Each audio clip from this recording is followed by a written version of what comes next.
ஹாய்ங்க. என்னுடைய பசங்க ஸ்கூல் போயிருக்காங்க. எனக்கு ரொம்ப போர் அடிச்சிச்சு. சரி, கேழ்வரகும் அரிசி மாவும் இருந்துச்சு. அது ரெண்டுத்தையும் மிக்ஸ் பண்ணி கொழுக்கட்டை செய்யலான்னு ட்ரை பண்ணேன்.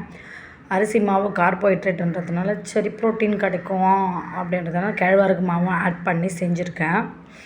அதோட பீனட்ஸு நல்லா ஜாக்ரி, பீனட்ஸு, கோகோனட்டு இது மூணுத்தையும் மிக்சியில் போட்டு நல்லா அரைச்சிட்டேன். கிரைண்ட் பண்ணிவிட்டு இந்த மாதிரி அடை மாதிரி தட்டிட்டு இந்த மாதிரி கொழுக்கட்டை மேக் பண்ண போகிறேன். உருண்டை கொழுக்கட்டையும் இந்த கொழுக்கட்டையும் இதான் ஃபஸ்ட் டைம் நான் ட்ரை பண்ணுறேன். சாப்பிட்டு பார்த்துட்டு உங்களுக்கு சொல்கிறேன். இதில் இட்லி குண்டால் ஆக்கட்ட போகிறேங்க கொழுக்கட்டையை.